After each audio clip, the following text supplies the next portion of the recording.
Dear all, very warm welcome to our UNIDO booth. I am happy that you found your way to UNIDO booth. I know that there are many things going on at the same time, but it's really cool that you're here and we have some exciting content. So it's great that you made that choice. So just to have like a little introduction, our UNIDO booth consists of a mixture of live sessions and on-demand contributions, which you are able to see below our videos in the additional information. So you can just click on that whenever you want to. And my two colleagues, Elina Stefanova and Fiona Skinner, will kick off today with our first live session. And I will share some insights of their project, the 3% Club. We will start with Elina, who gives us an introduction of the 3% Club. And then afterwards, we will move on to Fiona, who will talk a bit more about the toolkit developed by 3% Club. So on the right side, you have a section where you see the Q&A and a chat. And I would encourage you to just post any questions you have in there, especially in the Q&A column. And we are happy to take them after our session. So do not hesitate to ask any questions in the chat. And it's my pleasure to hand over to Elina now. The floor is yours. Thank you, Joanna. Hello, everyone. And I'm also very happy to see you here. My name is Elina Stefanova. I work as International Project Coordinator at UNIDO. And our session today is dedicated to the energy efficiency and the consistent efforts of UNIDO and the donor organizations towards raising the awareness on energy efficiency and accelerated action on climate change. So I would like to know what stays behind this 3% mysterious title, and also to tell a little bit about a project which we have recently started at UNIDO. So why are we talking about energy efficiency today? By the way, I hope you see that my slides. Let me try again. Do you see the slides? Because we had some technical. I'm sorry, I cannot put it in presentation mode, but I hope it's big enough to be seen. So why we are talking about energy efficiency, and what's the the magic word 3%? So our economy, the global economy, is going to double in size in 20 years, and it does not mean that we need to use twice as much energy as we are using today to power our cars, our extra factories and homes. So by taking the opportunity today to become more energy efficient, we could have a growing global economy with reduced emission, lower pollution, and improved energy security. So the energy transition to zero carbon economy will require a major shift in the way we use energy and the way we value energy. It's the first fuel we have at hand. So the cleanest, the most easiest and cheapest solution is actually the energy we don't use. So according to recent reports, we need to deliver more than 40% of the total emission reductions are needed to meet the global Paris Agreement could come from improvements in energy efficiency in final use sectors. So it would at the same time bring improved air quality. It would bring more competitiveness, better lives, and lower energy bills. So, it's difficult to switch slides, sorry. So, however, we also witness today slow progress on the energy efficiency, and this risks to undermine the efforts towards achieving the goals of the Paris Agreement. Since picking up at 3% at energy improvements in energy intensity per GDP in 2015, it started to slowly go off pace and fall down to 1.2% improvements back in 2018. So we often see that efforts are focused more onto the generation side and diversification of energy mix with increasing share of renewables, and not enough attention goes towards spending energy the most efficient way.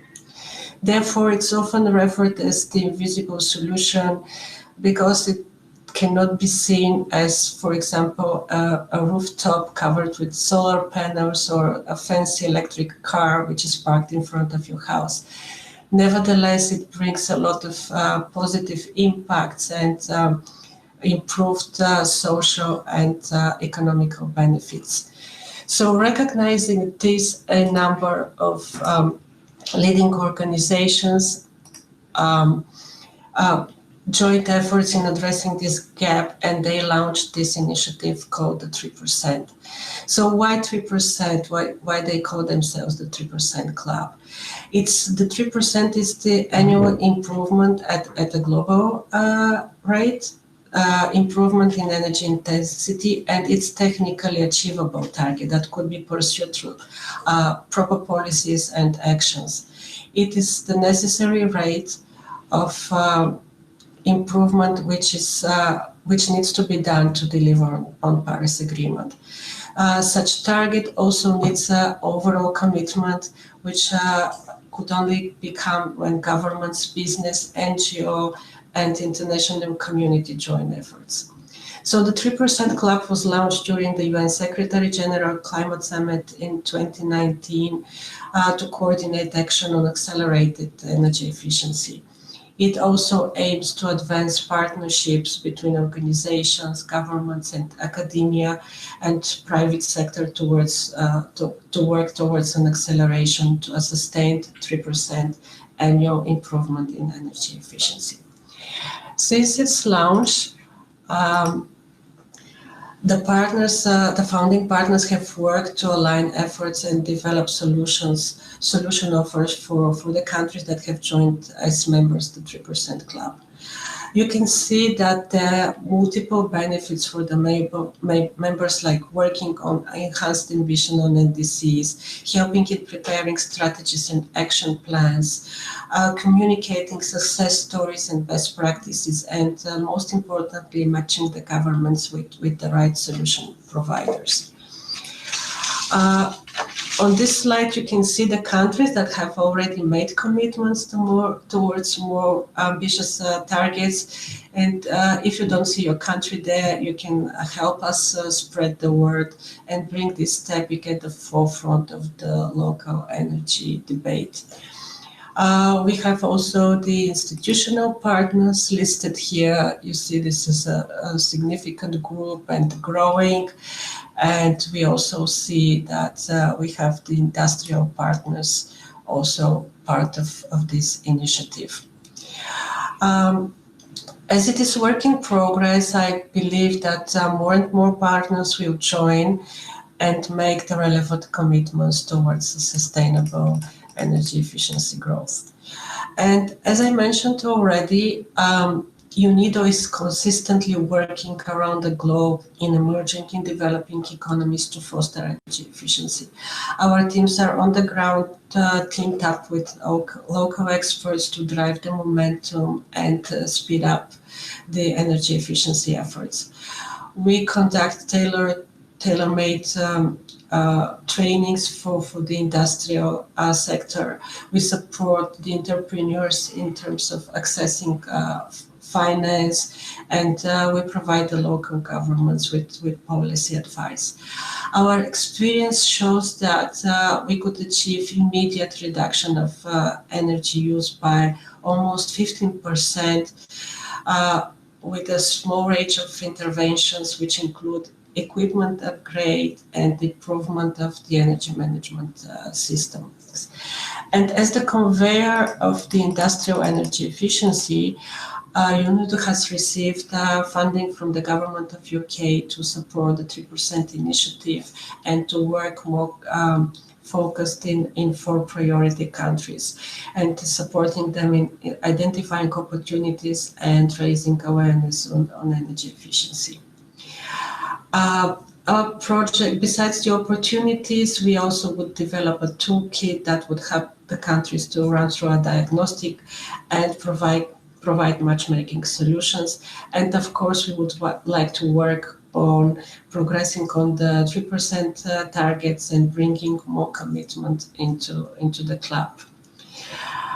So you can see our 4 countries here. Just a second. Though they're coming from different geographies, but they have many features in common. They are raising economies with growing energy demand, low level of energy efficiency, and high dependence on fossil fuels. Some of them have also counterproductive policies and incentives, and their policies are not harmonized and not coherent. So our focus for this year would be those 4 countries which you see on the screen: Morocco, South Africa, India, and Indonesia, where we would work together with a service provider to deliver baseline assessment and matchmaking solutions. So I would go to the next slide, which actually shows what we're planning to do within the coming year. Besides the selection of the priority countries, we would start a baseline assessment, which would identify and evaluate national energy policies, strategies, and initiatives with focus on energy efficiency. We would also conduct stakeholders consultations and interviews. We would look deeper into the high impact sectors, energy efficiency supply chain challenges, barriers to uptake energy efficiency, and what might be the prospective solutions. And then comes the diagnostic part. So those priority sectors which are selected, for them there would be recommendations for strategic interventions. And we would also like to identify innovation gaps and outline market creation and transformation opportunities within those sectors. And then we come to the best part, to the matchmaking part. We would search for solution providers, and we would try to meet the government needs with the potential solutions. We also would like to provide technical assistance, and all our efforts could potentially unlock private investments to enable energy market transformation. We believe that the countries would also reconsider their energy targets, their ambitions in the NDCs, and we might see probably higher targets or more ambitious targets within the next year or 2. And throughout the whole duration of the project, we would be working on raising awareness on the energy efficiency opportunities, and we would be developing the harmonized toolkit, which would support the countries going through a diagnostic. And here I would like to pass on to my colleague Fiona, who would let you know more about the toolkit and the opportunities and features it provides. Fiona, I could continue, or you would like to share? Please just continue sharing on the next slide if possible, and I'll tell you when to switch over. Okay. Thank you. A further goal of UNIDO's engagement with the 3% Club is to develop a harmonized toolkit, as Alina mentioned, to support accelerated ambition on energy efficiency. The objectives of the toolkit to be created and of the club itself is to undertake a more integrated assessment of energy efficiency. So rather than a fragmented one per sector, as Alina mentioned, energy efficiency can often suffer from a lack of policy coherence and sometimes misses this holistic approach. So that's something that we're really trying to address. So work is often delivered in silos without a clear narrative on the best energy efficiency solutions across the board. The toolkit is intended to help with that. So what we plan to do is to leverage the tools created under say, UNIDO's Industrial Energy Efficiency Accelerator, but also other tools developed under the Global Energy Efficiency Accelerator platform, as well as the many, many other tools that have been developed to support energy efficiency efforts over the years, really.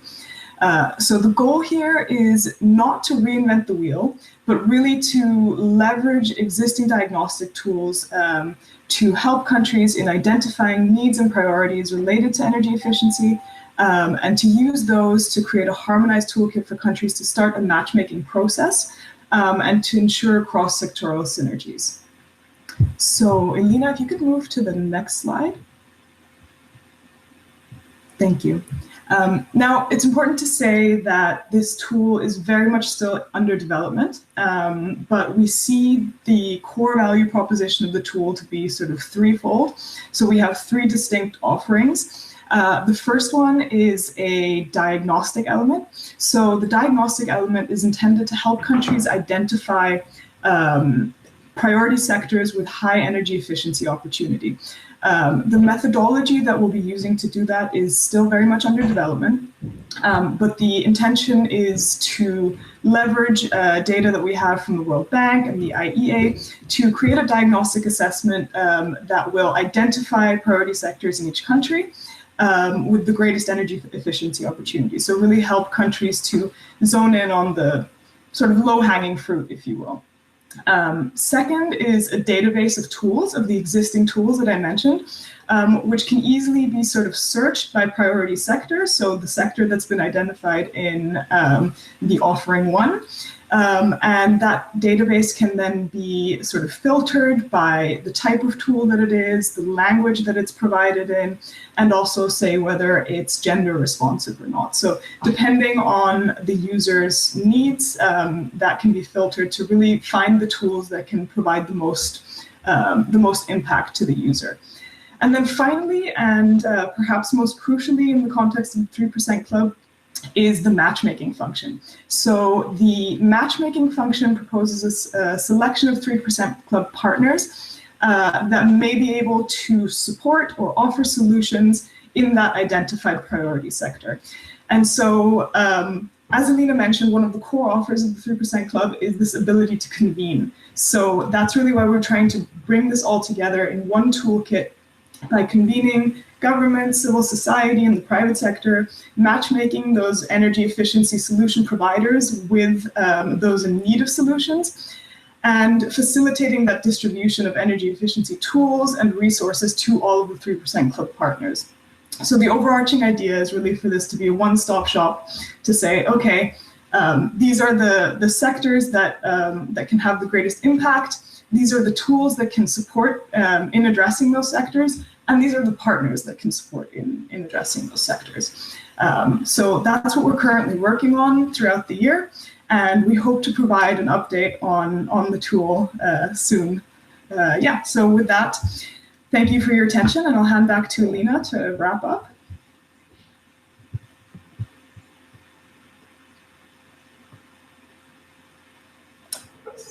Elena, you're still on mute. Well, thanks everyone for joining us today. I hope that we managed to shed a bit of a light on what we are doing in terms of industrial energy efficiency, to let you know more about the 3%, actually to bring you closer to the global dialogue on energy efficiency. And yeah, we would be happy to be reached out, hear our contacts, and follow us to see more development within the next year. So we would plan to have like stakeholders discussions. We would present in the year to come the baseline assessments, the main findings, and we'll also be happy to share that with you and get your feedback on that. So we are open for questions if you have. Should it be in the chat? Because I don't see a Q&A. For the moment, I don't see any questions, but I do have one, if I might ask. So thank you, first of all, for this really nice insights in this great initiative. I was really curious because you showed that slide with all these flags representing the countries which already joined the club. So I was just wondering, what could I do personally if my country is not represented in the club yet? Is there anything I could do? Well, definitely everyone could support the dialogue in their own countries.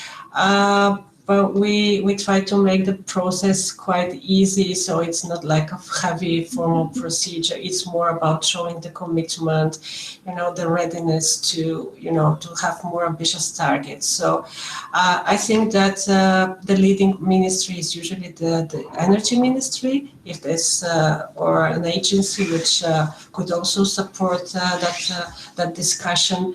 And the country only needs to provide a letter and prove their commitment towards more accelerated actions and higher energy efficiency targets. And by mentioning 3%, it's not such a kind of a magic word which is like applicable to each and every country.